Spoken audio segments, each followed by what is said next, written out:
तो आज एसक्यूएल खत्म हो जाएगा। देखिए इस वाले चैप्टर में एक बार जल्दी से रिवाइज करते हैं कैसे इंस्टॉल करते हैं MySQL, ये हम पढ़ चुके हैं। इंस्टॉल करने के बाद डेटा टाइप्स कौन कौन से होते हैं, तो character, var character, int, float और डेट, ये 5 कॉमनली यूज डेटा टाइप हैं। उसके बाद कंस्टेंट हमने पढ़ी थी, कंस्टेंट में not null, unique, default, type और फॉरेन की, ये 5 कंस्टेंट हैं कॉमनली यूज कंस्टेंट। उसके बाद हमने पढ़ा था DDL यानी SQL फॉर डेटा डेफिनेशन, उसमें 3 कमांड थे हमारे, क्रिएट टेबल, अल्टर और ड्रॉप टेबल। तो अल्टर टेबल की 4 वेरिएबल होती है, alter table add, alter table modify, alter table change और अल्टर टेबल ड्रॉप। तो अगर डेटाबेस भी हम क्रिएट कर रहे हैं तो वो भी DDL में आएगा। तो पहला कमांड था क्रिएट डेटाबेस, उसके बाद यूज डेटाबेस, यूज डेटाबेस के बाद क्रिएट टेबल, और क्रिएट टेबल के बाद हमने पढ़ा था कैसे हम किसी टेबल को स्ट्रक्चर लिखना है तो DESC टेबल, डिस्क्राइब टेबल, दोनों चीज लिख सकते हैं, पूरा डिस्क्राइब लिखें या DESC टेबल का नाम लिखें तो उसका स्ट्रक्चर हम लिख सकते हैं। एल्टर टेबल से एल्टर कर सकते हैं उसको, स्ट्रक्चर को, उससे प्राइमरी की कोई कंस्टेंट जोड़नी है तो वो भी बाद में जोड़ सकते हैं टेबल बनाने के बाद, और ड्रॉप करना चाहें तो बाद में हटा भी सकते हैं। ऐसे फॉरेन की भी, अगर 2 टेबल में एक कोई कॉलम कॉमन है तो उन दोनों को आपस में फॉरेन की बना सकते हैं यूजिंग फॉरेन की कंस्टेंट विद रेफरेंस कीवर्ड। यहाँ पे देखो कैसे बनाया, एल्टर टेबल, टेबल का नाम, ऐड फॉरेन की, फिर ये ब्रैकेट में कॉलम दे दिया, कौन से कॉलम को फॉरेन की बना रहे हैं, रेफरेंसेस, और उसका रेफरेंसेस है दूसरी टेबल और उसमें उस कॉलम का नाम, इससे उसको रेफरेंस कर दिया तो फॉरेन की बन जाती है। कंस्टेंट बाद में जोड़नी हो, यूनिक कंस्टेंट तो जुड़ जाती है। कोई कॉलम बाद में जोड़ना है तो अल्टर टेबल ऐड से जुड़ जाता है। डेटा टाइप चेंज करना है किसी कॉलम का तो modify data type of an attribute by modify command, alter table modify. Modify constant करनी हो, कंस्टेंट को भी मॉडिफाई कर सकते हैं। डिफॉल्ट वैल्यू डालनी हो तो डिफॉल्ट वैल्यू दे सकते हैं। और उसके बाद रिमूव करना हो कोई कॉलम तो ड्रॉप कमांड यूज कर सकते हैं। प्राइमरी की या कोई कंस्टेंट हटानी हो तो ड्रॉप प्राइमरी की यूज कर सकते हैं। ड्रॉप स्टेटमेंट की अगर बात करें तो पूरी टेबल को या पूरे डेटाबेस को हम ड्रॉप कर सकते हैं। उसके बाद हमने पढ़ा था डेटा मैनिपुलेशन। तो मैनिपुलेशन का मतलब होता है या तो हम इंसर्ट कर रहे हों, या डेटा को डिलीट कर रहे हों, या डेटा को अपडेट कर रहे हों। ये तीनों ऑपरेशन किसमें आते हैं, डेटा मैनिपुलेशन में। इसके साथ डेटा को सेलेक्ट करना भी क्या है, वो भी मैनिपुलेशन है। इंसर्ट इनटू कमांड हमने पढ़ा था DML में। फिर अपडेट कमांड पढ़ा था, अपडेट टेबल सेट, और डिलीट कमांड से डेटा डिलीट हो जाता है। टेबल का स्ट्रक्चर डिलीट नहीं होता, उसके अंदर जो डेटा है वो डेटा हम डिलीट कर सकते हैं डिलीट कमांड से। फिर उसके बाद हमने पढ़ा था SQL फॉर डेटा क्वेरी में सेलेक्ट कैसे करते हैं। तो सेलेक्ट स्टेटमेंट, अगर हमें सारे कॉलम सेलेक्ट करने हैं तो सेलेक्ट स्टार फ्रॉम टेबल लिखते हैं। अगर कोई पर्टिकुलर सेलेक्टेड कॉलम सेलेक्ट करें तो जिस ऑर्डर में सेलेक्ट करते हैं उसी ऑर्डर में वो सेलेक्ट हो जाती है। तो सेलेक्ट कॉलम का नाम, पहले कॉलम का नाम, कॉमा दूसरे कॉलम का नाम, कॉमा तीसरे कॉलम का नाम, इस तरह से कॉमा लगा के सारे कॉलम का नाम, फ्रॉम टेबल का नाम, वेयर के बाद अगर कंडीशन हमें लगानी है तो कंडीशन लगा सकते हैं। इन्होंने एक ऑफिस डेटाबेस लिया था इसको समझाने के लिए। देखो यहाँ पर एक कॉलम सेलेक्ट किया तो लिखा है select EMP number from employ. इस टेबल को ध्यान से देखेंगे, एम्प्लॉय टेबल को, तो इसके अंदर कितने एट्रीब्यूट हैं, 5 एट्रीब्यूट हैं, 5 कॉलम है। तो इस टेबल की डिग्री 5 है, और पहला एट्रीब्यूट है इस टेबल का एम्प्लॉय नंबर, दूसरा ईमेल, तीसरा सैलरी, चौथा बोनस, और 5वां डिपार्टमेंट आईडी। तो पहले एक कॉलम सेलेक्ट किया है, select EMP number from employ, तो कॉलम का डेटा हमें दिखाई दे गया। फिर उन्होंने 2 कॉलम सेलेक्ट किए, EMP number comma email comma लगा के एक से ज्यादा कॉलम सेलेक्ट कर लिए, तो ये 2 कॉलम सेलेक्ट हो गए। अगर वो रिवर्स ऑर्डर में करें या उसका नाम बदल के करना चाहें तो सेलेक्ट ईनेम एज नेम, तो ईनेम की जगह क्या हेडिंग आ जाएगी, नेम आ जाएगी। और salary into 12, salary column, actual column का नाम सैलरी है, उस कॉलम में 12 का मल्टीप्लाई किया और उसका नया नाम दे दिया एनुअल इनकम। तो एज लगा के या स्पेस लगा कर भी हम ये काम कर सकते हैं। कुछ पूछ रहे हैं? सर समझ आ रहा है। अगर हमें रिपीटेड डेटा है किसी कॉलम के अंदर और हमें डिस्टिंक्ट वैल्यू लेनी है, डिफरेंट वैल्यू लेनी है, तो डिस्टिंक्ट कीवर्ड लगाते हैं और सारी वैल्यू लेनी है तो ऑल कीवर्ड लगाते हैं। अब ऑल बाय डिफॉल्ट होता है, आप लगाओ या मत लगाओ, ऑल तो होगा ही वहां पर, लेकिन डिफरेंट देखनी है तो कीवर्ड लगाएंगे। फिर आता है where clause. Where clause is used to specify conditional database query. अगर किसी क्वेरी में हम कंडीशन लगाना चाह रहे हैं तो वेयर लगाते हैं। तो वेयर के बाद जितने हमारे रिलेशनल ऑपरेटर थे, ये देखिए यार रिलेशनल ऑपरेटर दिए, greater than equal to, less than equal to, equal to and not equal to. तो जहाँ पर इक्वल टू पाइथन में बोलते थे, यहाँ पर सिंगल इक्वल टू से ही काम हो जाता है। इक्वल टू के लिए सिंगल इक्वल टू, और नॉट इक्वल टू के लिए एक्सक्लेमेशन साइन इक्वल टू लगाते हैं। तो ये 6 ऑपरेटर हो गए आपके रिलेशनल ऑपरेटर। और एंड और नॉट हो गए लॉजिकल ऑपरेटर। तो logical operators are use to combine the more than one condition. अगर एक से ज्यादा कंडीशन है तो हम एंड और या नॉट से, नॉट तो यूनरी है, नॉट तो एक कंडीशन को रिवर्स कर देगी, है ना, निगेशन कर देगी उसका नॉट। लेकिन एंड और दो या दो से ज्यादा कंडीशंस को एक साथ कंबाइन करने के लिए यूज होते हैं। उसके बाद हमने कहा था कंडीशन के बाद between and and statement use कर सकते हैं। फिर मल्टीपल डेटाबेस के लिए मेंबरशिप ऑपरेटर इन यूज कर सकते हैं। जैसे यहाँ पर कहा था select the employees where department ID, जिनकी डिपार्टमेंट आईडी D01 है या D02 है या D04 है, उनका डेटा सेलेक्ट करिए। तो या तो आप ऐसे लिखिए select star from employ where department ID equal to D01 और department ID equal to D02 और department ID equal to D04, या इसको ही हम इन ऑपरेटर से भी कर सकते हैं। इनसे कैसे किया है, select star from employ where department ID in D01, D02, D04। Membership operator के बाद हमने पढ़ा था ऑर्डर बाय क्लॉज। अगर डेटा को हमें असेंडिंग या डिसेंडिंग ऑर्डर में देखना है तो ऑर्डर बाय क्लॉज लगाते हैं। Select star from employ order by, तो ये कौन से कॉलम के ऑर्डर में देखना चाह रहे हैं, सैलरी के ऑर्डर में। तो बाय डिफॉल्ट असेंडिंग ऑर्डर में आता है। तो पहले देखो 10,000 आ रही है, फिर 15,000, फिर 19,000, फिर बढ़ते हुए क्रम में है, सैलरी के बढ़ते हुए क्रम में डेटा आ गया।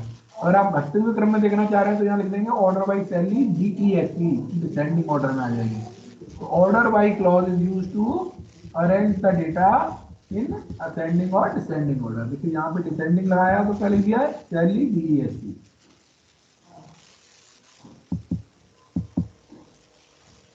Handling null values. तो नल एक अननोन वैल्यू होती है और नल में कुछ घटा दें, जैसे 5 प्लस नल किया तो भी नल रहेगा, और नल माइनस 1000 तो भी नल रहेगा, क्योंकि हमें पता ही नहीं है नल क्या है। तो किसी अननोन वैल्यू में से कोई नोन वैल्यू घटा दें तो अननोन वैल्यू ही आएगी, तो नल ही आएगी, because null is unknown, hence the result is also unknown. तो नल इक्वल्स टू नल हमेशा फॉल्स होता है, अननोन इक्वल्स टू अननोन हमें नहीं मालूम बराबर होगा या नहीं होगा, लेकिन null is null operator true return करता है। तो ऐसे हमें वो वाले रिकॉर्ड सेलेक्ट करनी हो जहाँ वैल्यू नल है तो इज लगाते हैं, select star from employ where bonus is नल।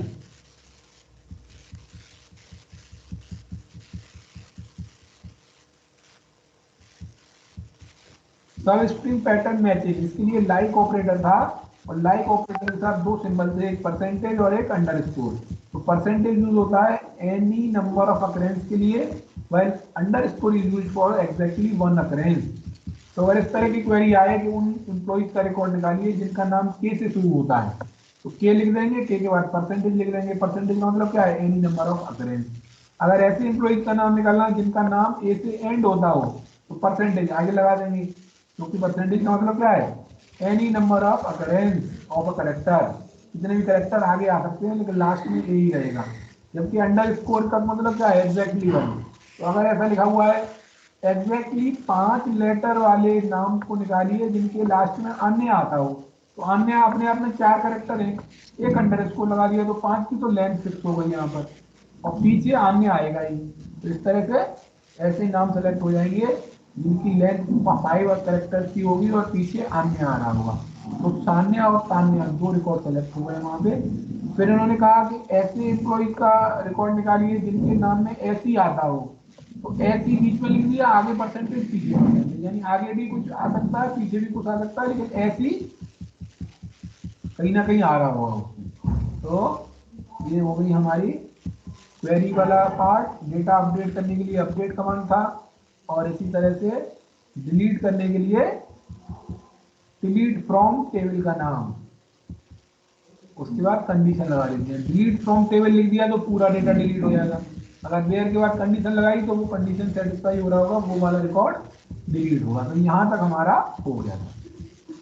अब आगे चलते हैं, समझ में आ रहा है? यहाँ तक हमारा कल हो गया था, इसलिए मैं थोड़ा फास्ट चल रहा था क्योंकि ये क्लास हम कल ले चुके थे। अब यहाँ से हमारा आगे का पार्ट शुरू होगा। हमारे साथ हैं हर्षित गौतम और संभवी सौम्या और तेज प्रताप, क्योंकि पहली बार आए थे, समझ में नहीं आ रहा होगा इसलिए वो क्लास छोड़ के चले गए हैं। क्या हो सकता है कोई टेक्निकल प्रॉब्लम हुई हो। संभवी आगे चले, यहाँ तक हो गया था कल हमारा। Yes sir. रिकॉर्डिंग चल रही है और next topic is functions in SQL. SQL में पहले से कुछ इनबिल्ट फंक्शन हैं और उनकी नाम और काम, दो चीजें हमें याद रखनी है। एक तो नाम याद रखना है और नाम के साथ साथ वो फंक्शन क्या काम करते हैं, उनकी फंक्शनलिटी क्या है, ये याद रखना है। तो in this section we will understand how to use single row function, multiple row function, group records based on some criteria and working on multiple tables using SQL। तो ये वाला सेक्शन हमारा बचा हुआ है। तो देखिए सबसे पहले हम पढ़ रहे हैं फंक्शन। अब फंक्शन के लिए उन्होंने क्या किया, 4 टेबल लिए हैं। तो ये क्या दिया हुआ है हमें, टेबल की डिजाइन दी हुई है, स्कीमा दिया हुआ है, स्ट्रक्चर दिया हुआ है। एक इन्वेंट्री टेबल है, एक सेल टेबल है, एक एम्प्लॉय टेबल है और एक कस्टमर टेबल है। तो एम्प्लॉय टेबल में आप देख रहे हैं एक कॉलम के नाम के नीचे अंडरस्कोर लगा है, उसका मतलब क्या है, प्राइमरी की है। Very good. तो कार आईडी इन्वेंट्री में प्राइमरी की है। सेल के अंदर आप देख रहे हैं कार आईडी, कस्टमर आईडी और एम्प्लॉय आईडी, तीन के नीचे अंडरस्कोर है, यानी ये कंपोजिट प्राइमरी की है। 3 कॉलम को मिलाकर एक कंपोजिट प्राइमरी की बनाई गई है, कार आईडी, कस्टमर आईडी और एम्प्लॉय आईडी। कस्टमर टेबल में कस्टमर आईडी प्राइमरी की है और एम्प्लॉय टेबल में एम्प्लॉय टेबल क्या है, प्राइमरी की है। अब आप देख रहे हैं एरो लगा हुआ है, कार आईडी इन्वेंट्री में भी है और कार आईडी सेल में भी है। तो कार आईडी क्या हो गई उसमें, सेल में फॉरेन की, दो टेबल के एरो जहां कनेक्ट किया है वो फॉरेन की है। ऐसे ही कस्टमर आईडी जिस टेबल में एरो लगा है जिस तरफ, उसमें वो फॉरेन की है, तो कस्टमर आईडी भी उसमें फॉरेन की है सेल टेबल में। इसी तरह से एम्प्लॉय आईडी भी फॉरेन की है। तो 3 फॉरेन की दिखाई है इसमें और 4 टेबल में। 3 में तो नॉर्मल प्राइमरी की है, लेकिन सेल के अंदर कंपोजिट प्राइमरी की है जो 3 कॉलम को मिलाकर बनाई गई है। इसमें कोई डाउट है स्ट्रक्चर में? No sir. तो उन्होंने कहा let us create a database called car showroom. इन्होंने एग्जांपल लिया एनसीईआरटी बुक में, कार शोरूम नाम का डेटाबेस लिया है। फिर उसके अंदर 4 टेबल बनाई है, inventory table, sale table, employ table, customer table, और उसकी डिजाइन यहाँ दी हुई है कॉलम। अगर हम कहें स्कीमा को देख के what is the degree of the customer table, तो क्या डिग्री होगी,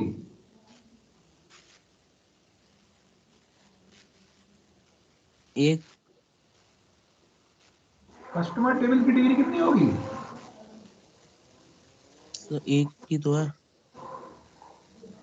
degree is the number of columns, number of attribute is known as degree.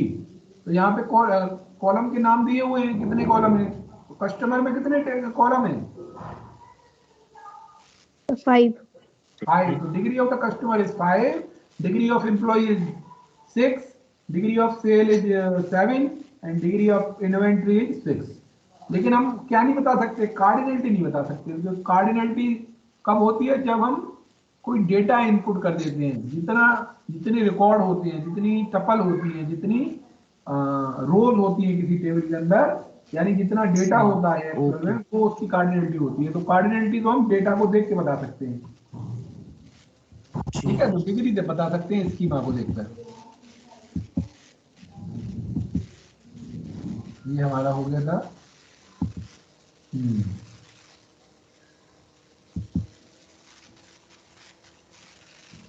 यहाँ पर थे हम, अब देखो सबसे पहले वो दिखा रहे हैं इन्वेंट्री टेबल दिखा रहे हैं। सेलेक्ट स्टार फ्रॉम इन्वेंट्री मतलब एक्चुअल डेटा इन्वेंट्री टेबल का यहाँ पर आ गया। अब आप इस टेबल को देख के बता सकते हो कि डिग्री और कार्डिनैलिटी कितनी है इन्वेंट्री। अब बताइए क्या है डिग्री और कार्डिनैलिटी इन्वेंट्री की। सर डिग्री 6 है और कार्डिनलिटी 8।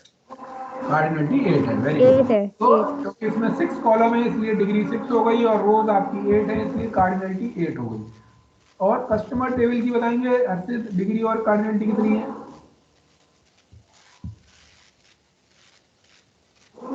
सब 5 डिग्री है, 4 कार्डिनैलिटी है। Very good. सेल में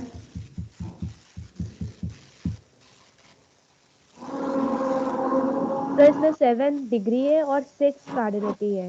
वेरी गुड। लास्ट टेबल है हमारी एम्प्लॉय, इसकी बताइए। तो 6 डिग्री है, वेरी 7 गुड। कार्डिनैलिटी। ठीक है, डिग्री का आइडेंटिटी आप समझ गए। मैं बार बार एक ही चीज को रिपीट इसलिए कर रहा हूँ क्योंकि एक क्वेश्चन निश्चित है डिग्री और कार्डिनैलिटी पर बेस्ड एक क्वेश्चन आना ही है। एक टेबल दी होगी उसकी डिग्री और कार्डिनैलिटी पूछेंगे वो। तो ये 4 टेबल हमारे पास हैं और इन पर बेस्ड हम सिंगल रो फंक्शन और देखिए 2 तरह के फंक्शन है एसक्यूएल के अंदर। एक को बोलते हैं सिंगल रो फंक्शन और एक बोलते हैं हम एग्रीगेट फंक्शन या उसी का दूसरा नाम है मल्टीपल रो फंक्शन और तीसरा नाम है एग्रीगेट फंक्शन का कॉलम फंक्शन या वर्टिकल फंक्शन। 4 नाम हो गए। वर्टिकल फंक्शन टेबल के अंदर वर्टिकल क्या होते हैं कॉलम होते हैं तो उनको वर्टिकल फंक्शन भी बोल देते हैं, कॉलम फंक्शन भी बोल देते हैं, एग्रीगेट फंक्शन भी बोल देते हैं और मल्टीपल रो फंक्शन भी बोल देते हैं। तो एग्रीगेट फंक्शन के 4 नाम हैं aggregate function, vertical function, column function और मल्टीपल रो फंक्शन। और जो रो में काम करते हैं उनको कहते हैं सिंगल रो फंक्शन। ठीक है, तो पहले हम पढ़ रहे हैं single row function.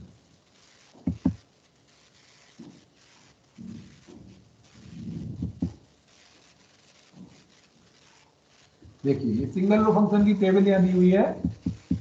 Single row function 3 category में आपके सिलेबस में है। न्यूमेरिक फंक्शंस में पावर फंक्शन, राउंड फंक्शन और मॉड फंक्शन। स्ट्रिंग फंक्शन में U case, L case, mid, length, left, right, insert, L trim, R trim, trim. Date function में now, date, month, month name, year, day और day name. अभी मैं SQL पढ़ा रहा था, नहीं एसक्यूएल नहीं, क्या पढ़ा रहा था स्ट्रिंग पढ़ा रहा था 11th में। आपने भी 11th में पढ़े होंगे ये फंक्शन स्ट्रिंग के फंक्शन। तो इसमें से काफी सारे फंक्शन सिमिलर हैं उसी तरह से जैसे 11th में स्ट्रिंग में लगते थे वैसे यहाँ पर लगेंगे। तो एक एक करके शुरू करते हैं हम। पहले हैं हमारे न्यूमेरिकल फंक्शन, पावर, राउंड और मॉड फंक्शन। तो इन फंक्शंस को आप चाहें तो टेबल के डाटा पर भी लगा सकते हैं और चाहें तो डायरेक्ट आप नॉर्मल डेटा पर भी लगा सकते हैं। तो माई एसक्यूएल हमने स्टार्ट किया है। देखिए मैंने आपको 3 तरह के कैटेगरी बताई है। पहला है न्यूमेरिकल फंक्शन, न्यूमेरिकल फंक्शन के बाद 1 2 नहीं क्या करना था हमें माई एसक्यूएल और माई एसक्यूएल का पासवर्ड है 1 2 3।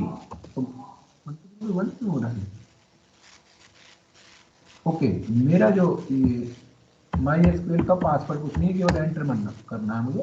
ये एंटर कर दिया, माई एसक्यूएल आ गया। ठीक है, तो पहली कैटेगरी है न्यूमेरिकल फंक्शन। न्यूमेरिकल फंक्शन में 3 है आपके पास, पावर फंक्शन, राउंड फंक्शन और मॉड फंक्शन। तो देखिए क्या करेंगे, सबसे पहले हम लिखेंगे या तो इन फंक्शन को तो हम डायरेक्ट भी चला सकते हैं लेकिन पहला कमांड क्या है, सो डेटा बेसिस, इतने डेटाबेस आ जाएंगे।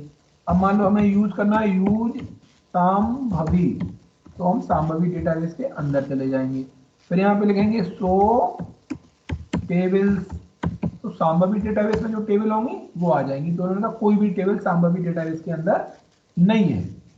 तो हम क्या करते हैं, क्रिएट टेबल से टेबल बना सकते हैं, एडिटर टेबल से उसका स्ट्रक्चर चेंज कर सकते हैं और ड्रॉप से हम उसकी टेबल को स्ट्रक्चर को डिलीट भी कर सकते हैं। इंसर्ट से उस टेबल में, क्रिएट टेबल करने के बाद इंसर्ट इनटू कमांड से डेटा को इंसर्ट कर सकते हैं, अपडेट से अपडेट कर सकते हैं और डिलीट से डेटा को डिलीट कर सकते हैं। उसके बाद अभी हम फंक्शन पढ़ रहे हैं तो फंक्शन का कमांड चलाते हैं। पहला फंक्शन है आपका पावर फंक्शन। तो देखिए कैसे लिखेंगे, सेलेक्ट पावर। अब पावर के बाद 2 नंबर देना है, 2,4। तो 2 टू दी पावर 4 रिटर्न कर देगा ये। 2 टू दी पावर 4 कितना होता है, 16। समझ में आया पावर फंक्शन। सेलेक्ट 2,3। आप ऐसे भी लिख सकते हैं क्योंकि सेलेक्ट के साथ फ्रॉम लिखना जरूरी है। फ्रॉम डुअल, डुअल एक क्या है, एक वर्चुअल टेबल है। डुअल मान लेते हैं कि कोई डुअल है, टेम्परेरी टेबल मान लेते हैं। तो फ्रॉम डुअल लिखिए या मत लिखिए, माई एसक्यूएल में वो भी आपको छूट दी गई है कि आप फ्रॉम डुअल के बिना भी कमांड चला सकते हैं, तो सेम आंसर आएगा। फ्रॉम डुअल काम नहीं कर रही यहां पर। ऑपरेंड शुड कंटेन, अच्छा मैंने क्या नहीं लिखा, डुअल तो काम कर रहा, पावर नहीं लिखा यहाँ पर, इसलिए एरर आ गई। फ्रॉम पावर 2 3 फ्रॉम 12, तो 8 आ गया, ठीक है। तो पावर फंक्शन समझ गए, पहली वैल्यू पर Yes, a को b दे रहे हैं तो a to the power b return कर देता है। वो आसान है power function. Yes sir. yes yes sir. Sir. Next जिसको ध्यान से देखना, राउंड फंक्शन। इसमें बहुत सारे वेरिएशन है। राउंड फंक्शन क्या करता है, जैसे हम लिखें सेलेक्ट ROUND राउंड, और हमने कोई नंबर दिया 1 2 3.78 4, ये हमारा नंबर है। तो बाय डिफॉल्ट अगर मैं इसी को राउंड करूं तो इसका मतलब क्या, ये डेसिमल वैल्यू पर, यानी 128 के बाद यहाँ पर 0 आ रहा है। मतलब यहाँ पर एक दो वैल्यू देते हैं कि कौन सी वैल्यू पर आपको राउंड करना है। अगर मैं 1 दे दूं तो 7 के बाद राउंड करना है, दशमलव के बाद एक वैल्यू के बाद राउंड करना है इसको। अगर मैं 2 दे दूं तो दशमलव के बाद 2 वैल्यू पे राउंड करना है। अगर मैं नहीं दे रहा हूं तो इसका मतलब दशमलव के बाद 0 डिजिट के बाद राउंड करना है, यानी 123 के बाद राउंड करना है। यानी 123 के बाद 0.5 या उससे ज्यादा है वैल्यू तो अगला डिजिट ले लेंगे। अगर 0.5 से कम है तो पिछला ले लेंगे। तो यहाँ पर बताओ क्या वैल्यू आएगी, 124. सर 124। 124। तो या फ्रॉम डुअल लिखे या मत ना लिखे उससे फर्क नहीं पड़ता, लेकिन यहाँ पे हम फ्रॉम डुअल लिख दे रहे हैं तो 124 आ जाए। लेकिन अगर मैं यहाँ 1 कर दूं तो इसका मतलब क्या है, ये फर्स्ट डिजिट पे हो रहा है, तो इसका मतलब 0.7 को तो 123.7 तो आएगा ही आएगा। अब 0.7 के बाद 50 से ज्यादा आ रहा है तो अगला डिजिट लेंगे, नहीं तो वही ले लेंगे। जैसे अगर 0.84 है, 84 है तो 0.5 से ज्यादा है तो 0.7 की जगह क्या हो जाएगा, 0.8 हो जाएगा। अगर 34 होता, 734 तो क्या हो जाता, 0.7 ही रहता। तो बताओ क्या आंसर आएगा, 123.8। अगर मैं यहाँ पर इसको कर देता 34, अब क्या आता, 123.7। 7. 0.7। समझ में आ रहा है। तो अब मैं यहाँ पे कर दूं, अब मैंने 2 कर दिया, अब बताओ क्या आएगा, 123.73। 72। Yes. 2 क्यों 3 आएगा, 3. 73। 7 3 73। 7 3 होगा। अगर मैं यहाँ 3 कर दूं तो क्या होगा, सर सर सेम यही है। 123.734। हाँ क्योंकि 734 के बाद कोई वैल्यू नहीं है तो उसको 0 मानेंगे, 0 मानेंगे तो वो यही रहेगा सेम। अगर मैं इसको ऐसे कर दूं,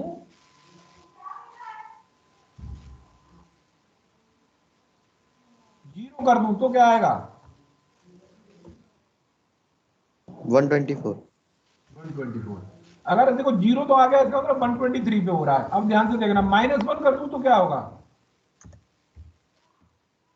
अब हो गया मतलब 123 में से 12 तो हमारे सेफ हैं। अब 3 पे राउंड कर रहे हैं हम, अब 3 अपने आप में 5 से छोटा है, यानी यूनिट प्लेस पे कर रहे हैं, तो क्या हो जाएगा, 12. नहीं 3 की जगह क्या हो जाएगा, 3 को राउंड कर रहे हैं तो 3 की जगह या तो फिर वो 4 होगा, नहीं 3 की जगह या तो वो 3. -1 कर रहे हैं तो -1 3 पे आ गया है, तो 3 पे आ गया, तो इसका मतलब या तो वो 120 होगा या वो 130 होगा। 25 होगा, 30। 30 होगा, सॉरी। तो क्या आएगा यहाँ पर? 620। So 120. 120। ठीक है। अगर मैं -2 कर दूं तो इसका मतलब क्या है? अब हम दूसरे डिजिट पे कर रहे हैं, यानी या तो वो 150 So से ऊपर 100. हो या 150 से नीचे हुआ तो 100, और 150 से ऊपर हुआ तो 200। तो क्या आएगा यहाँ पर? So 100. 100। अगर मैं -3 कर दूं तो क्या आएगा? -3 का मतलब इन तीनों के बाद वाला नंबर राउंड ऑफ हो रहा है, तो ये 0.5 से नीचे है तो 0 हो जाएगा, और 530 होता तो 1000 हो जाता। तो यहाँ पे क्या होगा? 0. अगर मैं यहाँ पे कर देता 523 तो क्या हो जाता? 1000. Sir, 1000. 1. समझ गए? राउंड समझ गए? Yes, sir. कोई भी राउंड का Yes, क्वेश्चन sir. आप कर लेंगे। अब बचता है आपका राउंड मॉड फंक्शन बचता है। मॉड फंक्शन क्या करता है? रिमाइंडर को रिटर्न करता है। यानी हम लिखें सेलेक्ट ए कोमा भी लिखते 45 कोमा 7, इतना लिख दें, या फ्रॉम डुअल लिख दें। तो हमने वो फंक्शन का नाम तो लिखा ही नहीं, MOD मॉड। तो क्या करेगा ये? 7 से 42 को डिवाइड करने पर जो रिमाइंडर बचता है वो रिटर्न करेगा। तो क्या आएगा आंसर? 3. अगर मैं यहाँ पर 9 कर दूं तो क्या आएगा? 0. 0. अगर मैं यहाँ पर 4 कर दूं तो क्या आएगा? 1. 1। अगर मैं यहाँ पे -4 कर दूं तो क्या आएगा?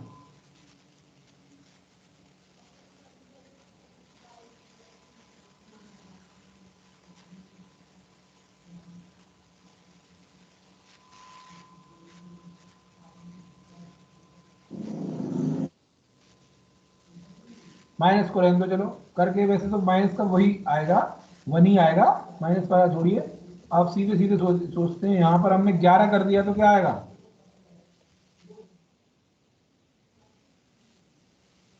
1। 1. 1. अब देखना, मैंने यहाँ पर कर दिया 51 तो क्या आएगा? 0। 0. 45 आएगा। बोला मैं मैं कौन है बकरी? हर्षित। हर्षित जी, क्यों आएगा 45 बताओ? सो क्योंकि 51 टाइम्स से 0 बार मल्टीप्लाई करना होगा तो फिर 45 आएगा रिमाइंडर में। हाँ, इसका कंसेप्ट ये है, जब हम मॉड ए बी लिखते हैं और ए बी से छोटा हो तो ए रिटर्न हो जाता है, क्योंकि हम 51 का यस 45 में डिवाइड करेंगे तो डिवीजन तो होगा ही नहीं, वही रिमाइंडर हो जाएगा ए, इसलिए 45 रिटर्न हो जाएगा। समझ में आया? Yes sir. Yes, sir. अगर ए बी से छोटा हो तो ए ही रिटर्न हो जाता है। ठीक है, तो ये कंसेप्ट आप तीनों समझ गए होंगे। अगर यहाँ पे कर दें हम 59 और यहाँ कर दें 50 तो क्या आएगा? 9। 9, sir. 9। और इसी तरह से यहाँ पे 500 कर दूं तो क्या आएगा? 4 5 9। 459. Very good. तो ये तीनों फंक्शन आ गए, न्यूमेरिकल फंक्शन क्लियर हो गए। इसमें जो जिस तरह के कंफ्यूज करने वाले क्वेश्चन देते हैं वो भी कंसेप्ट मैंने बता दिए। पावर तो सीधा सीधा है, राउंड में अलग अलग डेसिमल प्लेसेस पर राउंड करवा सकते हैं, और मोड में ए को छोटा कर सकते हैं, तब 0 नहीं आएगा। वहां पर जो ए वैल्यू है छोटी है अगर, तो वही रिटर्न हो जाती है। अब स्ट्रिंग फंक्शन में देखिए, स्ट्रिंग फंक्शन में नाम से पता चल रहा है, अपर केस के लिए यू केस, लोअर केस के लिए एल केस। ठीक है, अब देखो ये चला के देखते हैं। जैसे हमने लिखा सेलेक्ट अपर, फंक्शन भी काम करता है, अपर भी लिख सकते हैं अपर, और मैंने लिखा राम कुमार। तो राम कुमार में आप देख रहे हो कि 2 ही कैरेक्टर कैपिटल लेटर में है, बाकी छोटे हैं। तो अगर किसी टेबल में है ये डेटा तो हम फ्रॉम टेबल का नाम भी लिख सकते हैं, इसमें फ्रॉम डुअल भी लिख सकते हैं, लेकिन हम तो जनरल स्ट्रिंग ले रहे हैं इसलिए हमने अपर राम कुमार कर दिया। तो इससे क्या हुआ? राम कुमार कैपिटल में आ गया। तो अपर की जगह कौन सा नाम था? यहाँ पे बुक में कौन सा दिया है, यू केस, तो अपर केस भी यूज कर सकते हैं और यू केस भी यूज कर सकते हैं, दोनों का सेम रिजल्ट आएगा।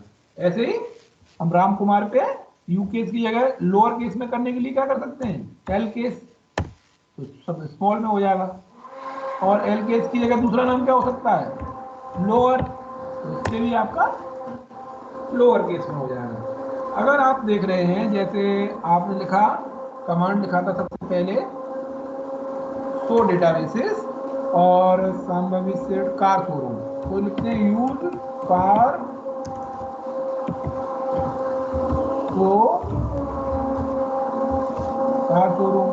कार शोरूम के अंदर देखते हैं कोई टेबल है कि नहीं, तो टेबल्स, तो 3 टेबल इसके अंदर बनी हुई हैं। अब लिखते हैं हम सेलेक्ट कार फ्रॉम प्लेयर,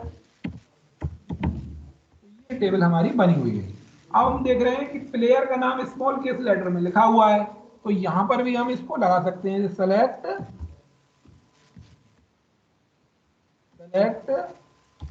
अपर, और यहाँ पे कॉलम का नाम लिख दिया पी नेम फ्रॉम प्लेयर, तो क्या होगा, ये जो नाम है प्लेयर्स के वो कैपिटल लेटर में आ जाएंगे, और क्योंकि कैपिटल में पहले से ही है तो यू केस का तो कोई फर्क पड़ेगा नहीं एल केस का, ठीक है।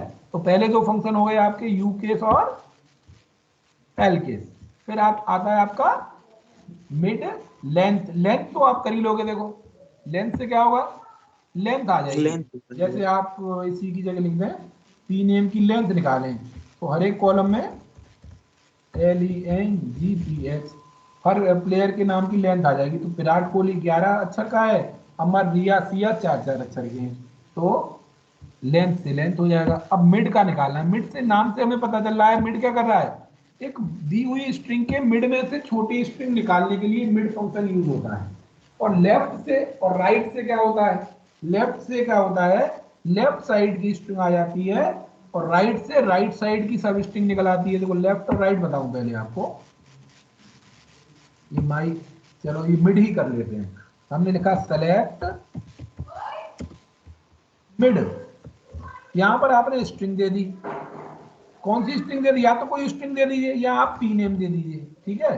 पी नेम की पहली वैल्यू क्या है, विराट कोहली है, तो विराट कोहली में हम कह रहे हैं दूसरे अक्षर से शुरू करें और 2 अक्षर निकाल दें, फ्रॉम,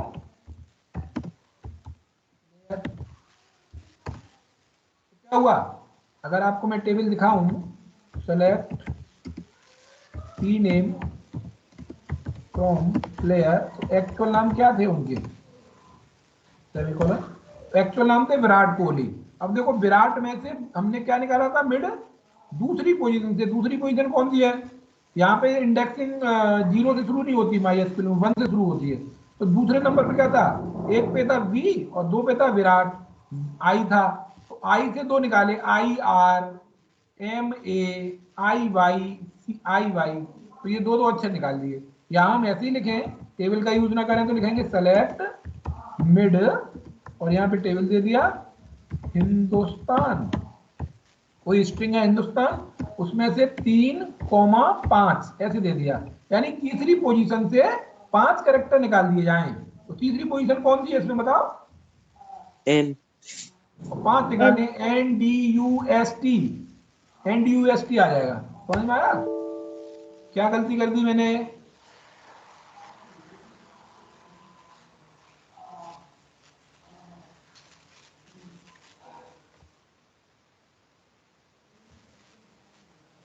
अच्छा हम उस डेटाबेस के अंदर हैं, एक स्पेस दे दिया था मिड फंक्शन के अंदर, तो स्पेस नहीं देना, देखो तो हिंदुस्तान NDS आ गया, ठीक है। तो इस तरह से मिड फंक्शन हो जाता है। अब फंक्शन की बात करें लेफ्ट फंक्शन की, तो इसी को यूज करें, अगर मिड की जगह लेफ्ट कर दें तो इसका मतलब क्या हुआ, अब लेफ्ट के लिए क्योंकि हमें ये तो मालूम है कि लेफ्ट साइड से निकालने हैं, तो 2 वैल्यू नहीं आएंगी, एक ही वैल्यू आएगी, मतलब लेफ्ट से कितने कैरेक्टर निकालने हैं, तो मैं लिख दूं लेफ्ट से 3 निकालने हैं, तो क्या निकल जाएगा, लेफ्ट से 3 निकलेंगे तो HIN SIN, और ऐसे ही राइट कर दें तो TN TAN TAN left right, समझ गए, है ना, आसान फंक्शन है। यहाँ पर हमने यू केस समझ लिया, एल केस समझ लिया, मिड समझ लिया, लेंथ समझ लिया, लेफ्ट और राइट समझ लिया। अब एक इंसर्ट है, एक ट्रिम है, तो पहले ट्रिम समझते हैं। ट्रिम क्या होता है? तो ट्रिम फंक्शन क्या करता है? स्पेसेस को हटा देता है। जैसे मैं लिखूं select L trim, L trim मतलब लेफ्ट साइड से स्पेस को ट्रिम कर देगा। जैसे ट्रिमर आता है ना, बाल काटने के लिए ट्रिमर आता है, दाढ़ी के बाल हल्के करने के लिए, तो ये भी क्या करता है? स्ट्रिंग को काट देता है। स्ट्रिंग में से क्या काट देता है? स्पेस हटा देता है। लेफ्ट साइड से स्पेस हटा देता है एल ट्रिम, और राइट साइड से हटा देता है आर ट्रिम, और आगे पीछे लेफ्ट और राइट दोनों साइड से हटाने के लिए ट्रिम। तो मैंने यहाँ पे स्ट्रिंग लिखी, तो जानबूझ के मैं स्पेस दे रहा हूँ 1 2 3 4, फिर मैंने लिख दिया जय हिंद, और फिर 1 2 3 4 इधर भी स्पेस दे दिया है। अब इसमें कोई स्पेस तो देना नहीं, ट्रिम करना है बस हमें। एल ट्रिम से क्या होगा? जय हिंद की आगे के स्पेस गायब हो जाएंगे, तो देखो आगे वाले गायब हो गए। और अगर हम ये पता करना भी चाह रहे हैं आर ट्रिम से कैसे काम करेगा, देखो इधर आंसर में आप देख रहे हैं जय हिंद के बाद स्पेस आ रहा है, लेकिन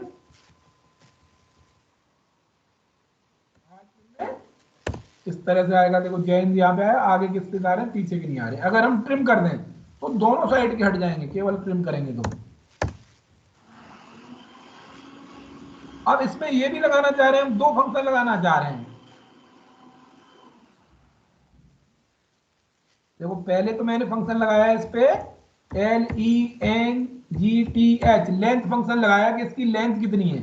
तो हमने 3 स्पेस आगे दिए थे, 3 पीछे दिए थे, 6 वो हो गए, और जय हिंद के साथ हो गए 13, और एक बीच में 14 है, इसकी लेंथ आनी चाहिए। 4 4 स्पेस दिए हैं, तो 4 आगे 4 पीछे, इस तरह से 16 अक्षर हैं इसके अंदर। लेकिन अगर मैं इसकी लेंथ निकालता हूं, लेंथ के अंदर एक फंक्शन और लगा देता हूं, क्या? L trim.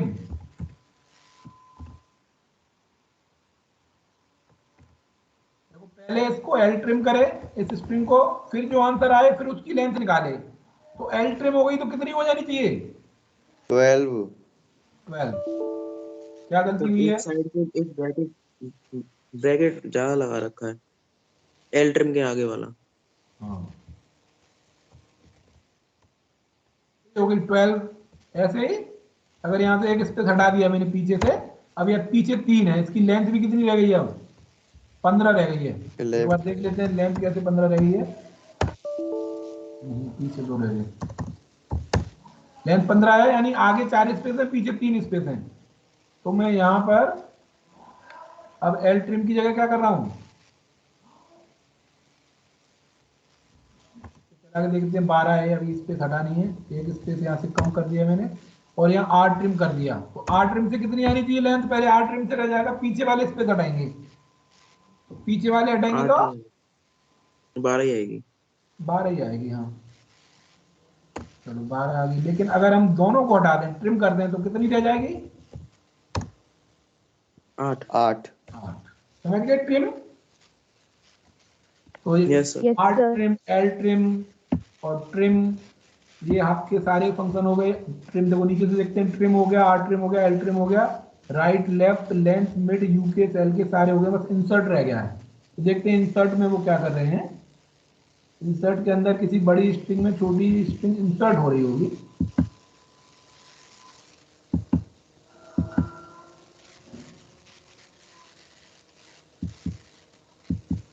यहाँ पे आप देख रहे हैं ट्रिम, इसके ऊपर दिया होगा लेफ्ट। हाँ इसके देखो 3 नाम, मिड के जो मिड फंक्शन था उसके 3 नाम है। एक सब स्ट्रिंग भी बोलते हैं मिड को, और एक सब एसटीआर भी बोलते हैं, उससे भी कोई काम होता है। यानी मिड से नाम पता चल रहा है कि बीच में से कुछ स्ट्रिंग निकालनी है, तो उस फंक्शन का नाम सब स्ट्रिंग भी है और सब एसटीआर भी है। ये भी याद रखेंगे कि सब एसटीआर, सब स्ट्रिंग और मिड तीनों एक जैसा काम करते हैं, और एल केस और लोअर एक ही काम करते हैं, यू केस और अपर एक ही काम करते हैं।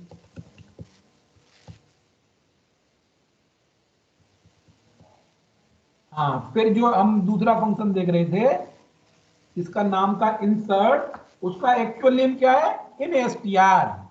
क्या नाम है उसका? इन एसटीआर। STR।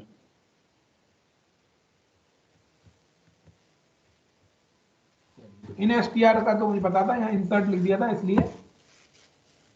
देखो इन एसटीआर में क्या होता है, मान लीजिए हमारी, चलो पूरा हटा देते हैं, एक स्ट्रिंग यहाँ पे हमने लिखा सेलेक्ट एसटीआर। देखो इन मतलब अंदर, एसटीआर के अंदर, यानी किसी स्ट्रिंग के अंदर कोई दूसरी स्ट्रिंग की पोजीशन क्या है, तो ये पोजीशन रिटर्न करता है। इन एसटीआर हमेशा पोजीशन बताएगा कि कौन सी इंडेक्स पर वो स्ट्रिंग है। तो हमने पहले लिख दिया यहाँ पर भारत माता की जय। तो यहाँ पर अगर हमने लिख दिया माता स्ट्रिंग कहां पर है ये पता करना है, एक स्ट्रिंग के बाद माता स्ट्रिंग कहां पे आ रही है। तो देखो भारत माता में माता कहां आ रही है, यहाँ पे आ रही है। तो यहां से गिनेंगे 1 2 3 4 5 6 7 8 नंबर पे आ रही है माता। तो आंसर क्या रिटर्न होगा, 8। भारत माता में माता की पोजीशन क्या है, 8। 8। फिर मान लो मैं ये लिख दूं भारत माता की जय, की माता की जय।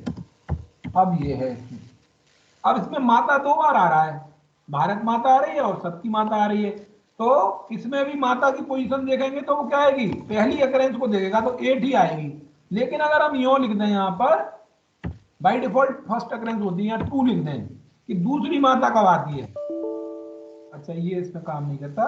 तो पहली अकरेंस को ही वो बताएगा कि पहली सब स्ट्रिंग कब आ रही है, जबकि पाइथन में ये भी बता देता है कि दूसरी माता कहां पे आ रही है। ठीक है, एनएसटीआर समझ गए, एक दी हुई स्ट्रिंग में Yes, sir. दूसरी सब स्ट्रिंग की पोजीशन क्या है वो एनएसटीआर से पता चलता है। जैसे माता की जगह मैं लिख दूं जय, तो जय की पोजीशन बता देगा भारत माता की जय। तो भारत 8 और 4 8 9 10 11 12 13 14 15 16 पे है। 16। हाँ ठीक है, तो ये हो गया आपका स्ट्रिंग फंक्शन हो गए। अब आपके कौन से फंक्शन बचे,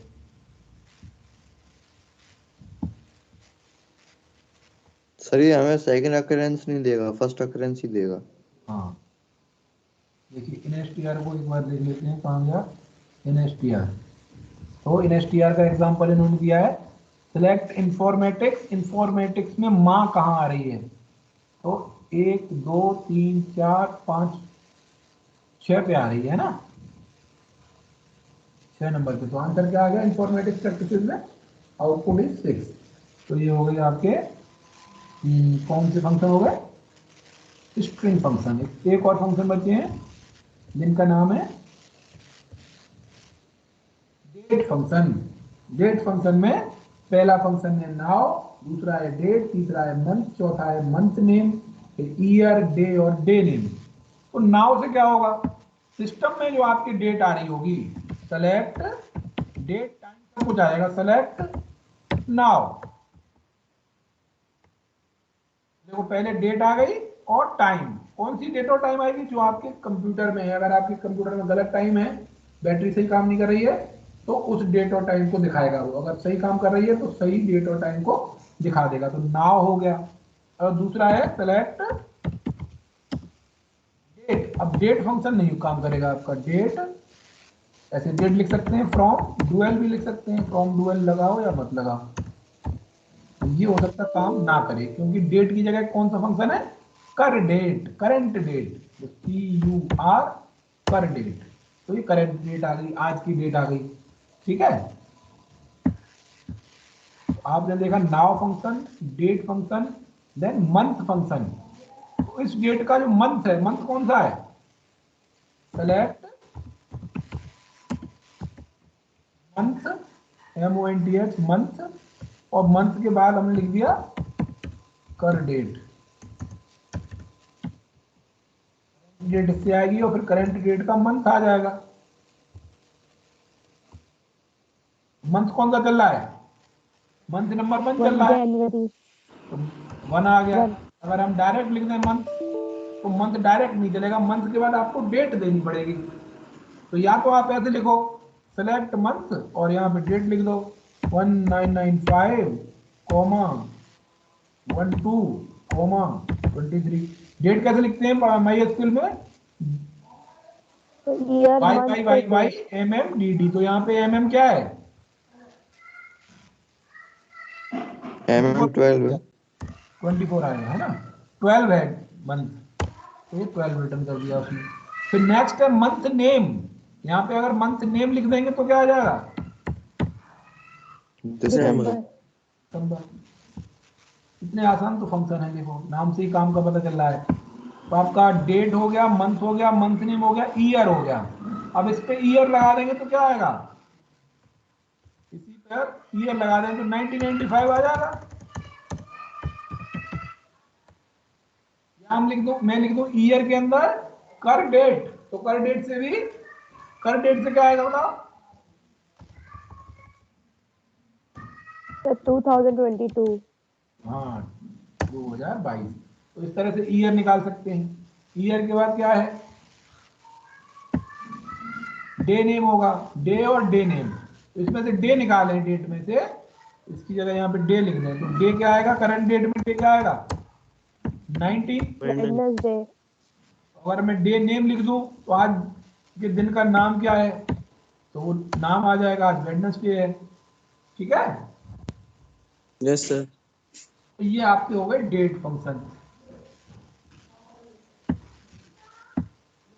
तो सिंगल रो फंक्शन इतने आपके सिलेबस में थे, वो सारे फंक्शन कंप्लीट हो गए हैं। इसीलिए कहते हैं MySQL बहुत आसान है और स्कोरिंग है, 20 मार्क्स की है। तो इसमें आप प्रैक्टिस कर लीजिएगा, कोई भी एक नंबर भी इसमें कटना नहीं चाहिए। हो सकता है जो पहली बार पढ़ रहे हैं उन्हें थोड़ा लग रहा हो, लेकिन आप एक बार इसका प्रैक्टिकल करके साथ साथ देख लेंगे ना, तो वो याद हो जाएगा फिर आपको।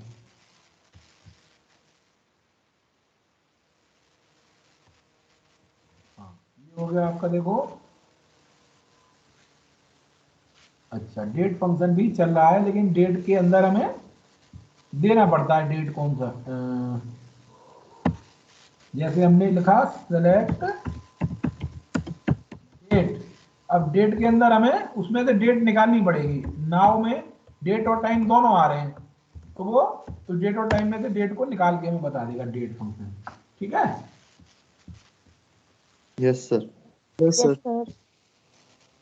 तो डेट हो गया, मंथ डेट, मंथ हो गया, मंथ नेम हो गया, ईयर हो गया, और ये सारे फंक्शन क्या आपके पूरे हो गए। तो क्वेश्चन किस तरह के आएंगे? Select the day, month number and year of joining of all employees. Select day of D, तो डेट ऑफ ज्वाइनिंग नाम का कॉलम दिया हुआ है, उसमें से दिन निकालना है तो डे फंक्शन से निकाल लिया, मंथ निकालना है तो मंथ फंक्शन से निकाल लिया, ईयर निकालनी है तो ईयर फंक्शन से निकाल लिया।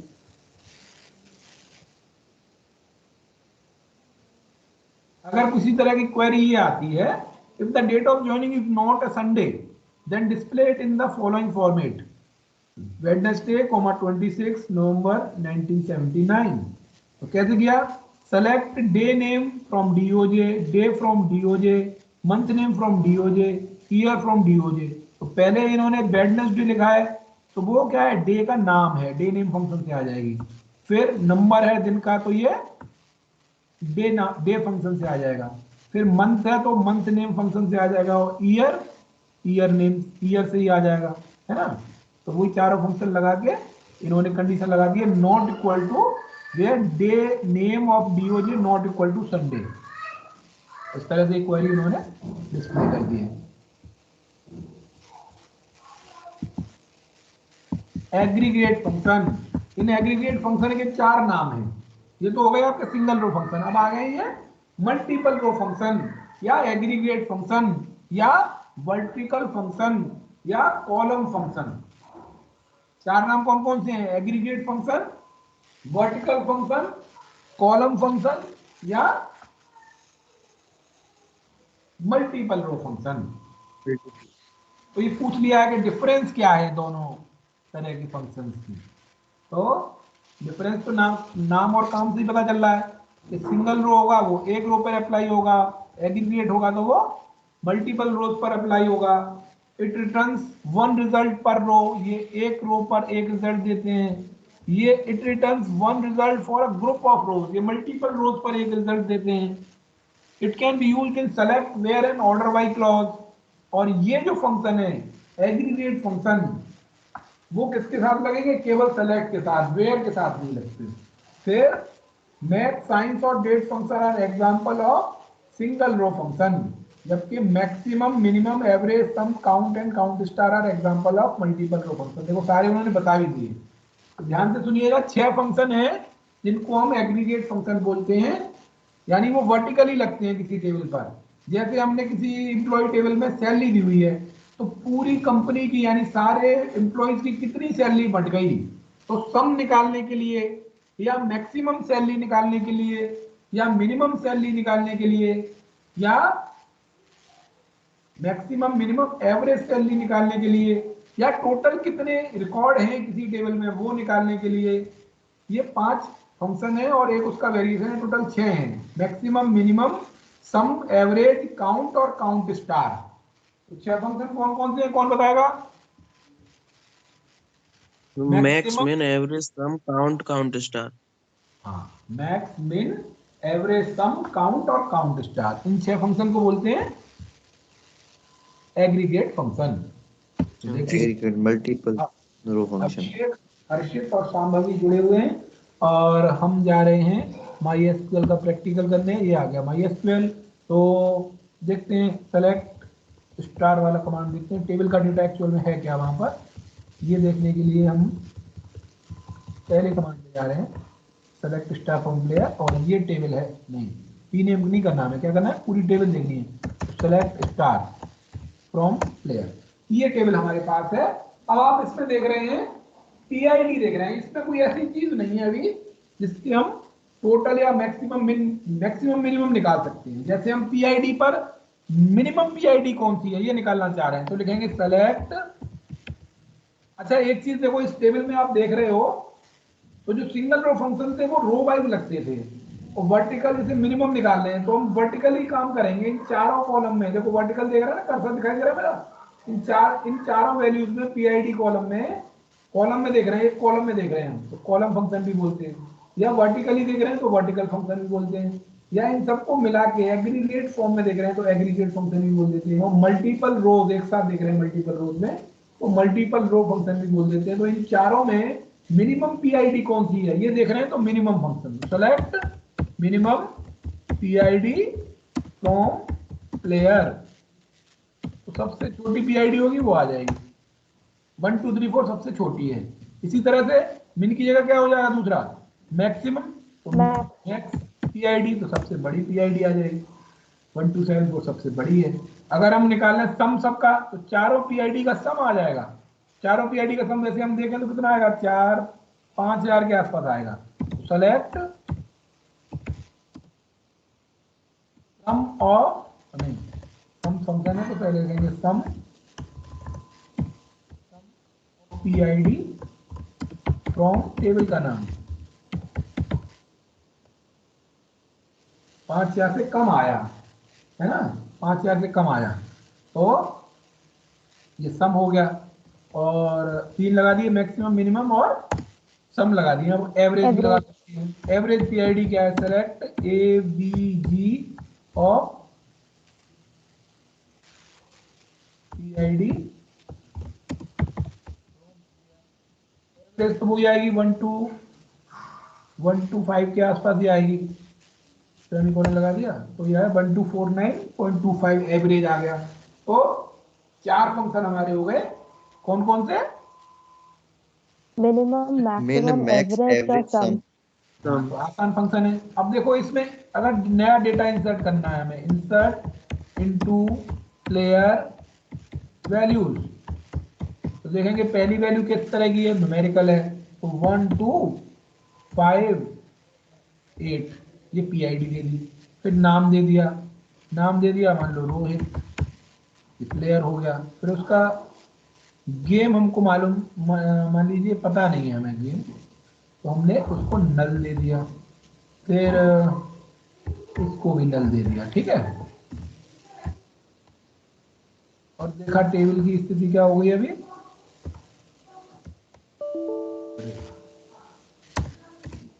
ये टेबल बन गई है ना।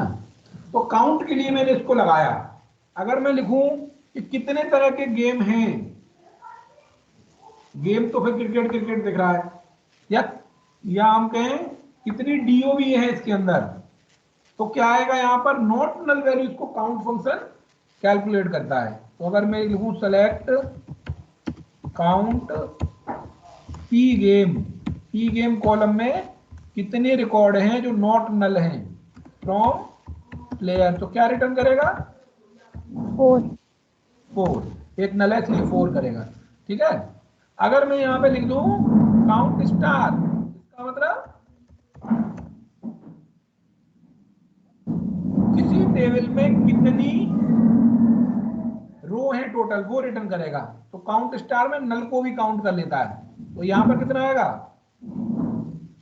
5। डिफरेंस है काउंट और काउंट स्टार में। काउंट जो है वो नॉट नल वैल्यूज को काउंट करता है और काउंट स्टार सारी वैल्यूज को काउंट कर लेता है। एक्चुअल स्टार का मतलब क्या है, अगर पांचों कॉलम, 4 कॉलम है इस टेबल में, चारों कॉलम में किसी एक भी कॉलम की वैल्यू नॉट नल हुई, जैसे यहाँ पे रोहित नहीं है, नल नहीं है, यहाँ पर ये भी नल नहीं है, तो ये एक रो मानी जाएगी। सारे कॉलम को मिला के कोई ना कोई वैल्यू तो है ही उसमें, इसलिए काउंट स्टार क्या करता है, सारी नंबर ऑफ रोज को रिटर्न करता है, कार्डिनलिटी रिटर्न कर देता है सीधे सीधे। Count star returns the cardinality of the table while count function is counting the non null values of a given column। तो ये हमारे 6 हो गए एग्रीगेट फंक्शन या वर्टिकल फंक्शन या मल्टीपल रो फंक्शन, या एक नाम क्या है इनका ग्रुप फंक्शन, ग्रुप फंक्शन भी बोलते हैं। हाँ 5 नाम है एक ही फंक्शन के, aggregate function, vertical function, column function, multiple row function और ग्रुप फंक्शन भी होते हैं। Maximum, minimum, average, sum, count, count star. जैसे यहाँ पर आप देखो काउंट और काउंट स्टार का डिफरेंस समझिए। यहाँ पे इन्होंने लिखा है count star, select count star from manager. तो एक मैनेजर टेबल में 4 हैं, लेकिन यहाँ पे टेबल दिखाया है इन्होंने क्या है, अमृत, अमित, कवरीत, कविता और नल। तो अगर यहाँ पर काउंट मैम नेम अगर कॉलम करेंगे तो कितना आएगा 3 आएगा, और काउंट स्टार करेंगे तो 4 आएगा। डिफरेंस समझ में आया? Yes sir. Yes sir. जैसे इन्होंने लिखा display the total number of record, जहां भी ये लिखा हो display the total number of record, तो काउंट स्टार यूज होगा, क्योंकि सारी रिकॉर्ड सारी रोज को काउंट करना है। लेकिन कहीं ये लिखा हो display the total number of different types of model, तो डिफरेंट टाइप्स ऑफ मॉडल के लिए पहले लगाएंगे डिस्टिंक्ट मॉडल, फिर काउंट लगाएंगे। अब काउंट यहाँ पर काउंट लगा हुआ है, तो काउंट नॉट नल को काउंट करेगा, जबकि काउंट स्टार सारी वैल्यूज को काउंट कर लेता है।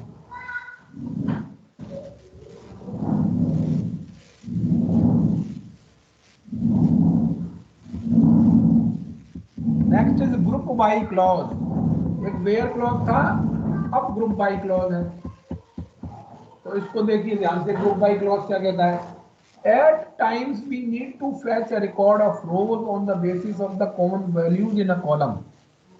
यानी एक कॉलम के बीच में कॉलम कई वैल्यू रिपीटेड होती हैं, कॉमन वैल्यूज होती हैं।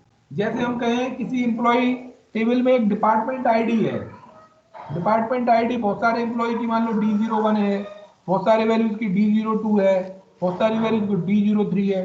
तो हम डिपार्टमेंट वाइज अगर देखना चाह रहे हैं एम्प्लॉय के रिकॉर्ड को, डिपार्टमेंट वाइज देखना चाह रहे हैं, तो ग्रुप बाय क्लॉज लगाएंगे। समझ में आया? जैसे ये टेबल है, यहाँ पर टेबल का नाम है सेल, तो सेल में आप देख रहे हो कितने कॉलम है, invoice number, card ID, customer ID और payment mode, sale date, employee ID, sale price, commission. तो किसी भी कॉलम पर हम ग्रुप बाय लगा सकते हैं, कमीशन से ग्रुप बाय कर दो, लेकिन देखो कमीशन वाले कॉलम में कोई भी वैल्यू रिपीट नहीं हो रही, तो ग्रुप बनेगा ही नहीं। लेकिन एम्प्लॉय आईडी में देखो रिपीट हो रहा है, कोई हो रहा है E07, तो इनका ग्रुप बन जाएगा, E07 वाले पास पास आ जाएंगे। फिर देखो यहाँ पर कस्टमर आईडी से ग्रुप बाय करेंगे तो C0001 वाले पास पास आ जाएंगे। इसलिए जहां पर किसी कॉलम में कॉमन वैल्यू होती है, उसको पास पास लाने के लिए, ग्रुप बनाने के लिए हम किसी कॉलम के साथ ग्रुप बाय कमांड का यूज करते हैं। जैसे इन्होंने लिखा display the number of cars purchase by each customer from sale table. एक देखो जब क्वेश्चन आएगा एग्जाम में तो ग्रुप बाय कहाँ लगाना है, कैसे पता चलेगा? जब ईच कीवर्ड यूज हो रहा हो, ईच वर्ड यूज हो रहा हो ना, तो ईच से समझ जाओ कि यहाँ पर ग्रुप बाय लगेगा। तो इन्होंने लिखा display the number of cars purchased bye each customer. तो उन्होंने ग्रुप बाय कैसे किया? Group by customer ID. तो कस्टमर आईडी से किस कस्टमर आईडी ने कितनी कार खरीदी है वो यहाँ से पता चल जाएगा। तो select customer ID comma count star, तो कस्टमर आईडी प्रिंट हो जाएगी, फिर उसके साथ साथ काउंट स्टार, मतलब कस्टमर आईडी ने भाई जिसने गाड़ी खरीदी होगी उसका एक रिकॉर्ड होगा, तो उस कस्टमर आईडी के कितने रिकॉर्ड हैं। फिर उसका नाम देखो, नाम चेंज करने के लिए कस्टमर आईडी की जगह स्पेस देके लिख दिया number of car from sale group by customer ID. तो ईच वर्ड यहाँ लगाओ, वहां पे ग्रुप बाय कर देंगे किससे? कस्टमर आईडी से, या जो कॉलम वहां पे कॉमन होगा। फिर देखो यहाँ पे क्या लिखा है, तो याद रखेंगे एग्जाम में जहां पे लिखा है ईच वर्ड आ जाए तो वहां पर ग्रुप बाय लगाना है। Display the customer ID and number of cars purchased if the customer purchase more than one car from sale table. तो लिखा select customer ID count star from sale group by customer ID having count star is greater than 1। जिसका count star यानी total count जो एक से ज्यादा है उन्हीं को सेलेक्ट करना है। एक और कंसेप्ट देखिए कि जहां पर ग्रुप बाय लगेगा वहीं पर हैविंग लगेगा। जहां पर ग्रुप बाय लगेगा तो ग्रुप बाय के साथ ही हैविंग लगता है, वेयर के साथ हैविंग नहीं लगता है, ठीक है। तो याद रखेंगे ग्रुप बाय एक तो कहां लगेगा? जहां पर ये वर्टिकल फंक्शन लगा होगा कोई ना कोई। तो काउंट फंक्शन लगा है, काउंट फंक्शन कैसा? वर्टिकल फंक्शन है, ग्रुप फंक्शन है, एग्रीगेट फंक्शन है। तो जहां पर एग्रीगेट फंक्शन लगा होगा वहीं पर ग्रुप बाय और हैविंग यूज होते हैं, ठीक है। Yes sir. Display the number of sales, display the number of people in each category of payment mode from the table sale। Payment mode के आधार पर करना है। तो पेमेंट मोड किसी ने चेक से किया है, किसी ने क्रेडिट कार्ड से किया है, किसी ने ऑनलाइन से किया है। तो लिखा select payment mode comma count payment mode. तो बैंक फाइनेंस 2 लोगों का था, चेक 1 का था, क्रेडिट कार्ड 2 का था, ऑनलाइन 1 का था। तो ऑर्डर बाई पेमेंट मोड भी कर दिया। तो ऑर्डर बाई से क्या होता है? असेंडिंग या डिसेंडिंग ऑर्डर में आ जाता है। इस तरह यहाँ पर कई सारी क्वेरी दी हुई है, इसको पढ़ लीजिएगा। अब आता है आपका next topic operation on relation. Operation on relation, तो रिलेशन यानी टेबल्स के ऊपर क्या क्या ऑपरेशन हम लगा सकते हैं। 9.10 topic name is operation on relation. चलें आगे, बोर तो नहीं हो रहे? अब नहीं नो सर। भाई साहब ने एक ऑर्डर डाला है। Sambhavi yes sir. आगे पढ़ाऊं? Yes sir. ठीक, तो ये टॉपिक का नाम है ऑपरेशन ऑन रिलेशन। सर अब तो 1 घंटा हो गया। चलिए तो इसको कल करेंगे। ये अब का प्रैक्टिकल पोर्शन खत्म हो गया है। यहाँ पे ये जो ऑपरेशन ऑन रिलेशन है ये थ्योरेटिकल पोर्शन है ना। तो कैसे यूनियन, जैसे सेट थ्योरी में यूनियन होता था वैसे यूनियन, इंटरसेक्शन, ये 4-5 ऑपरेशन यहाँ दिए हुए हैं, वो कल पढ़ लेंगे।